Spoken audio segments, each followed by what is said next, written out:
Well, the Department of Education has launched its own investigation into the Penn State scandal to see if the university broke any federal laws. It is an investigation one Pennsylvania congressman has been pushing for all along, and he joins me right now.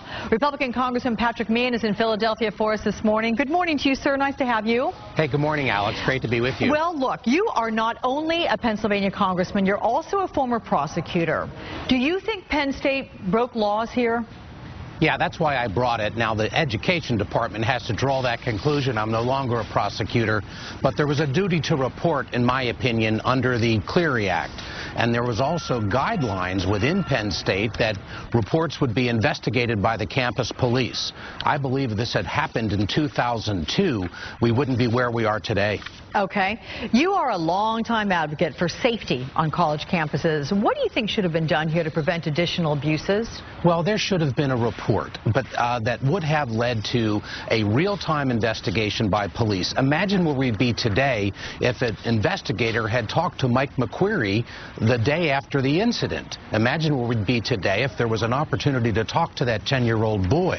I think under the facts, if they're true, Jerry Sandusky would have been in jail a decade ago, and I think the issue would have been handled. But really, my interest in this Clery Act is that we see on campuses the issue of date rape and others in which victims do not have the ability to appropriately report crimes and have them investigated in a real-time way so the victim is in control of the aftermath of the incident. And that's where I think this is an opportunity for the nation to appreciate how much better we could do.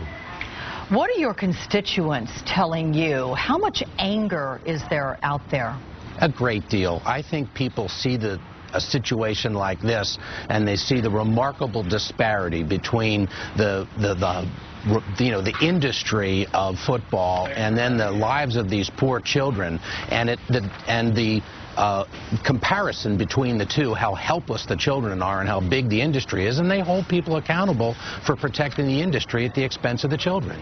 Have you been in touch with the Department of Education or perhaps Secretary Duncan? Yes, I have. I've spoken directly to Secretary Duncan. I told him how much I appreciated. Within 24 hours, they had not only turned around a letter to Penn State, they will begin the investigation. They've sent the formal notice, and it's a very comprehensive review, not only of the not only of the situation under the Clery Act, but I understand they're going to look at civil rights issues as well. Yeah, well, I should think that the Secretary of Education himself, a former collegiate athlete at Harvard, playing basketball, I think this is something he will not let the grass grow under his feet on this one for sure. Do you think we're going to see further criminal charges than what we've seen already?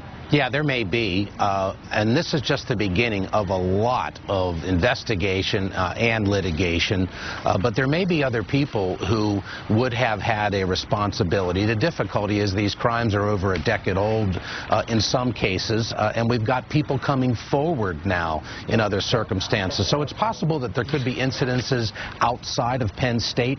Sandusky was aligned with his second mile, and that's another issue of concern. I mean, he had access to all these boys who by their very nature were vulnerable because they came from broken homes. And that's exactly the kind of target audience when you understand that the predators groom these young, vulnerable boys. Okay. Republican Congressman Patrick Meehan, many thanks for joining us. Appreciate that. Thanks, Alex. Great to be with you. So we've been asking you all morning, should